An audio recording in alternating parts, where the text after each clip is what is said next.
Good morning from Panhandle Outdoors, America's only daily outdoor TV show. Your source for fishing, hunting, and information for folks who enjoy the great outdoors. Now sit back, relax. It's Panhandle Outdoors. Good morning, folks. Welcome to Panhandle Outdoors. I'm Winston Chester. Glad you're here this morning. Coming to you from Studio B. We have a special guest here, but first, let's take a look at our weather, brought to us by Gulf Coast Air Conditioning, Drew Pollard and their hard-working crew up here in Southport. We're looking at another beautiful day, high 78, low of 53, and our water temperature remains around 67 as it was yesterday. And again, this is coming out of the pass, and we're a little bit outside on the buoy. So it's a good situation with that water temperature dropping the last couple of days, like 1.5 degrees. Our river reading is brought to us by Mountain Dew. On the Outdoors with Mountain Dew, we're looking at the Apalachicola Bluntstown 6.1. It's in great shape. And so is it Choctahatchee at Caryville. This reading of 4.6. And it's going to be some great fishing on the rivers this weekend, some really good. And you know, last weekend was squirrel hunting on both big rivers, and we're looking at some more squirrel hunting this weekend. If any squirrels are left, there are going to be some folks coming up there and doing some good jobs on the squirrels. Our tide chart brought to us by Kent Forest Lawn. We're back in a good tide today. Today is November the 18th, a good strong tide. Today, tomorrow, going on into the weekend, a really good incoming tide. Now, wind direction today will become a little bit out of north-northeast at about 6 to 8. So it's going to be another beautiful day. It's been a beautiful week. It's just been a gorgeous week here in the Florida Panhandle. Hope you had a chance to enjoy it. And don't forget, tonight, that full moon is going to be coming up over the horizon. It's going to be beautiful. Take time out to go outside and look at that full moon tonight. All right? Let's take a break. We'll come right back with our special guest.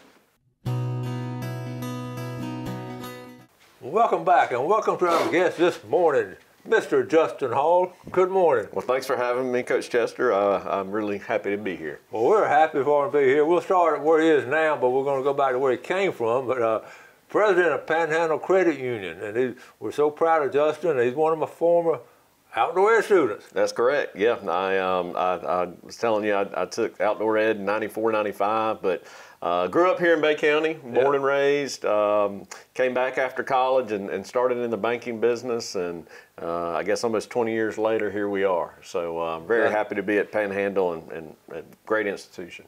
Well, we're proud to have you, and they're running an ad with us now.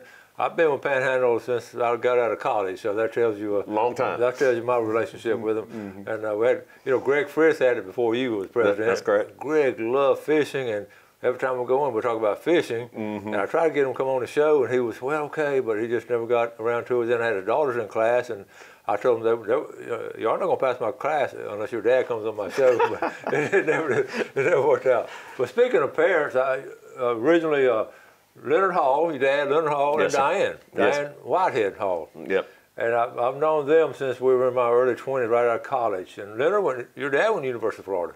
He did, yeah. He went back, I believe he was down there in the 60s. Yeah, well, way back. And so I've the Calhoun County roots, and I know you have a brother.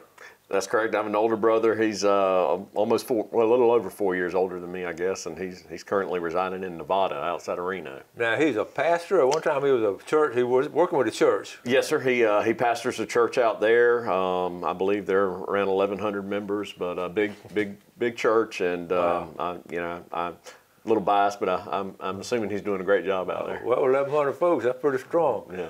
I know we'll get tickled about.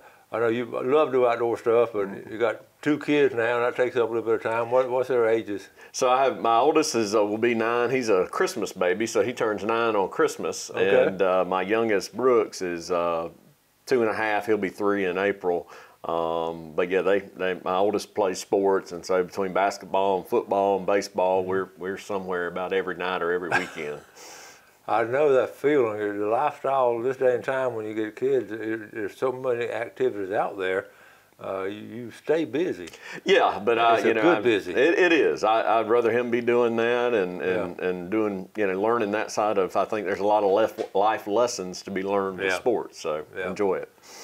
Well, one of the things that we talk about a lot. Now, your wife, her dad. A lot of folks will know her dad because he went to Rutherford, right? Yes, sir. He graduated from Rutherford, and I believe her mom did too. Yeah. But yeah, George French was her father, and they grew up in the Cedar Grove area. In Cedar Grove, and then he was up in Washington County for a while. Well, still up there. They currently live in Chipley. He was a Washington County school teacher, principal. Yeah. I think he did it all, kind of like a lot do. And but yeah, they still reside up there, and we go up there often. Yeah, a lot of folks know George, and a lot of folks know your dad and mom. And I see your dad on occasion, and we got to get him to tell a story. So let's go back to that outdoor ed class. We were just getting it started. In fact, we didn't have. This is in, like I say, 94, 95. We just had that first class, you were second class, and we were it was trial and error this and trial and error that, and trying to, find a niche and trying to find out what young people tell. We were just talking about it outside before we came in. Tell the folks your memories of it, or some things you may have learned. Yeah, so I'll tell you about what I remember. I was telling Coach Chester I enrolled in Mosley a little bit late, and so they said, well, you need an elective, and they said, well, we have this new class. It's called outdoor education, and I said, sounds pretty good to me. And so I signed up and had no idea what it was about, but I was telling you earlier, that's where I learned to throw a cast net. I remember throwing a cast net in the pool and at Mosley there, and I'm sure, like me, a lot of people were the same way. They had not thrown a cast net before, and so a lot of us got to learn that. I remember we would make sinkers with the molds. Yeah. We'd get the old, the weights from the tires and melt them down and pour those into the molds. And so we'd make sinkers. And then remember learning to throw a fly rod and in there. And then one of the other memories I was telling you about was going and watching the duck dogs. Yes, retrievers. Over off of Baldwin Avenue, and I can't remember the gentleman's name, but that was neat to watch them, go get that decoy, swim it back, and he had several dogs, and they were good. Isn't that fascinating to watch that? It is. So that's one of the things when I always see one of my former students, they said, what are some of your memories of the class and all that? At that particular time, we were just getting started, and we were, like I say, in that classroom in the gym. That's correct. And right after that, we were able to get that little portable outside, and that sort of expanded our horizon. But making those fishing tackle and all, I always thought that was fun. Yep. But we eventually, we did that for a little while. We eventually had to quit doing that because they just we weren't able to do it anymore. But the kids really enjoyed doing that. Yeah, they'd paint them all different colors. And then what we found out, and one of the girls, I'll never forget this, we bought some paint, some different color paint and all, and one of the girls started she said, I'm going to put my fingernail polish on them, because you know how to make the fingernail polish really hard. And that worked like a charm, and the colors were just vibrant colors, because you know how they're pinkish and all, and that became a legendary thing to do. So we did that all the time there. Yeah. So that was a lot of fun. When you graduated from high school, did you have any idea what you wanted to do? Not a bit. So when I graduated from Rutherford in '96, and I went to Gulf Coast and started out as a building construction major. Okay. And took a couple of years there, and then physics came. And that's where I figured out I needed to go into business administration. And so I changed majors. It took me about 3 years to get through Gulf Coast because I had to go back and take some more classes. But glad I did. Looking back, that was the right thing for me to do, and it's turned out pretty good. So you were there, and then you went on down to the University of Florida after that. Did my 2 years down there, and didn't think I would come back to Panama City. There wasn't a lot of opportunity, honestly, at that time. And of course, my dad put me in touch with some people, and one of those people was Joe Chapman. Yes. And Joe referred me to Jimmy Barr, and fortunately for me, they liked me a little bit, and they hired me. And Greg Brudnicki, actually, Stuart Corbin, who ended up hiring me, called Greg and said, "What do you know about this kid?" and I guess he spoke okay of me. And, awesome. Well, I and didn't that's know how that we story. ended up. Yep. Great story. Yeah. I love these stories. We're going to take a break, and we'll be right back. Welcome back. Our special guest this morning, President Justin Hall from Panhandle. Well, it used to be Panhandle Educator, now Panhandle Credit Union. Panhandle Credit Union. Yes. And the banking business. So that group of guys you talked about, Jimmy Barr, Joe Chapman, Greg Brudnick, and Stuart Corbin, they knew a little bit about banking. They did. So when I started with Peoples, they had kind of started what they called a manager trainee program. Okay. And so I was the guinea pig. I was telling the story the other day. You know, we would roll coin for the Salvation Army when they did their kettle drive. Yes. And I said I spent many a days when I started in a broom closet rolling coin. You'd go home at night and you'd hear that ching ching ching ching ching, you know, sound in your sleep. But yeah, started my career there. That was part of the job description at that time. Well, I don't think there was much of a job description. You were going to do whatever you were asked to do, but again, you learn a lot that way, and I certainly appreciate that opportunity, and you know, thank those guys for that. So. Yeah.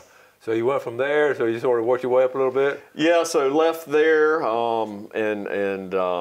went to First National Bank, Northwest Florida, and worked there for 4 or 5 years, and left there and went to People's South Bank, which was out of Colquitt, Georgia, and worked with them for about 4 years. And then Greg and I had been talking for several years, and we knew each other through sitting on a junior achievement board several years before that. And so we'd go and have lunch occasionally, and you know, finally, it was almost like marriage. He popped the question. He said, "Hey, you know, would you be interested?" And I'd always heard great things about Panhandle. Of course, my dad did business there, right. and I remember as a kid going in there with him, and so I said absolutely. And so Brenda Evans was retiring in the coming months, and so he brought me on, and I kind of stepped into Brenda's position when she left. I say stepped in. She wore much bigger shoes than I did. That was big shoes to fill. Yeah. But tried to do the best I could, and so when Greg decided he was going to leave, you know, the board entrusted me, and Greg, you know, recommended that I fill his position, and so again, eternally grateful for that, and very appreciative of the board, and I'll tell you, you know, you couldn't have asked to have come to a better place. Great group of people, you know, a lot of long tenured employees, and just very blessed from that. Well, I agree, you know, because we all have our own different banking institutions, but I've been with them over, I guess, 50-some years, and way back. But anyway, the people there have just always been first class, and I've always felt at home there, and we appreciate them. And you have this certain trust. When you want to have somewhere where we can trust. You hear so many horror stories across America where so many bad things happen. Yeah. It's I tell you, that's one thing. Even in my time, you know, it's become a much trickier business, I guess you could say. You know, with all the fraud and everything that's going on out there. So. And you know, trying to protect yourself, and you know, everybody's doing the cards and all. And it's just, especially for older folks like your dad and myself, and it's a sort of a challenge at times. You know, we're used to pulling out $3 or $4, and now you got to do the card and everything. And you get a fraud alert. I know y'all do too, a fraud alert, and all these scams. Yeah, it's goodness gracious. It's unbelievable, and you know, I guess like you and I, you know, we show up and go to work every day. They do the same thing, but it's trying to beat you out of money. Exactly. So that's a challenge, but you know, that's with technology. It's just changing. I often thought if people just get them to do a decent day's work, they're going to make decent money and do good things, but they'd rather do evil things. Isn't that something? It's unbelievable. Yeah. We're going to take our final break and come back and talk a little bit about some good fishing going on around here, so we'll be right back. Okay, welcome back, folks. Glad you're with us here with Justin Hall, and we're going to talk a little bit about fishing right now. But speaking of fishing, let's take a look at our fishing game time brought to us by Blue Water Outriggers at Port St. Joe. Today's time is 10 o'clock to 12 o'clock even. That's a good time to go. And then this afternoon, later on tonight, 10:22 to 12:22 22, and they're talking about the moon being full. You can get out. You can just get out outdoors and walk around, and the fish will just jump in the boat. No, they're not. No. Speaking of fishing, jumping in the boat, I know you like to fish when you get a chance. We do. Me and my son, we both enjoy fishing. Of course, I grew up. My grandfather trot lined a lot, so we did a lot of trot lining up in Howards Creek, Douglas Landing areas, and don't do that much anymore. Yeah. But we do like to fish. We do a lot of bank fishing, and he loves it, and so I enjoy it. It's just something that I think, if you live in the Panhandle, most people enjoy doing that type of thing. Part of the lifestyle. Speaking of trot lining and catching catfish, and I'm going to show you one picture that we got. Billy Grantham sent this yesterday. Check this out. This is Bobby Winters. He's from Panama City, but on Lake Seminole, a 35-pound catfish on a trot line. Folks, 35 pounds, 18 pounds, huge. This is twice the size of an 18-pounder. So good job, Bobby Winters. Thank you, Billy, for staying on top of things up there around Lake Seminole and Sneed's area and sending that to us and all. We're back and forth between outdoor stuff, and we know the quality of life you can have in outdoors, but we all have to work for a living. And I always ask people on the job, usually what's the biggest challenge in a position of yours? I know you're sort of young for your position, so what's your biggest challenge? Well, I think, and I think it's more of an industry challenge is the ever evolving, and like we were talking about a minute ago, is technology. It's trying to stay up with technology, with mobile banking and these mobile banking apps, and you're seeing ITMs, which are where you can pull a teller up on a screen now and conduct business that way instead of an ATM. They call them ITMs. Okay. And so that's starting to kind of evolve around the country, and so I think with our industry and the internet has created where you have online banks, and so we just have to stay. I think our biggest challenge, and it's not just mine, but our institution is staying on top of technology and investing where we can, and really just comes back to being able to provide a service to the members, and so. So this is what the future holds, you think, the ITMs and those kind of things? That's what we're headed in? I believe so. Yeah. I think you're already seeing it. I think that, as technology evolves, we don't see as many people coming into the branches as we used to. I noticed that. And so, and it's a convenience. We live, a lot of us like convenience, me included. Right. And, so if I don't have to go somewhere, I probably am not going to go if I can get by without it. But, I think there's good and bad with that. You look at Amazon now, and, it's easy. Of course, I think people spend more money too because it's a lot easier to order than get up and go somewhere to buy something. But yeah, I think that's our biggest challenge is technology. It's ironic. I see that people get so comfortable doing this and all, and it is a time saver on one hand, but on the other hand, you sort of withdraw into like a little cocoon, it seems like. Well, and I don't think that's healthy. No, and I think you saw it evolve even greater during the pandemic, when people were kind of stuck in their house and they realized, man, this is easy. I don't have to go anywhere. I can sit here and order toilet paper or whatever you wanted, and so I agree with you. I don't think it's all healthy. I think we are social creatures, and we need that social aspect of our lives. But that's true, and that's one of the things about doing outdoor activities with your family and your friends. And it could be a deer camp, it could be a fishing boat or whatever. Just that community work together. Absolutely, common bond. I was sitting here thinking, flashing back to when you were in my class. Would you have ever imagined? Back sitting in my class, that one day I'd be sitting doing a TV show with Coach Chester. I'd be president of a bank, Coach Chester would be doing a TV show. Did you ever imagine that? I don't think I did. I don't believe I did. But it's fun. Yeah, it is and all. What's your future plans? What's the future hold for you and your business and family and what? Yeah, we seem to be pretty settled in here in Bay County, and so I think that's certainly in the future, and just trying to raise kids as best we can, and business wise.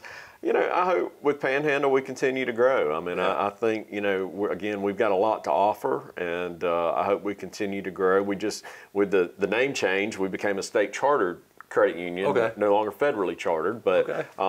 but that allows us to expand our field of membership, and Okay. so you know we that's our hope. That was the reason for doing it. Well, I can vouch for the company, what great folks they are, and trustworthy, and just good folks to deal with.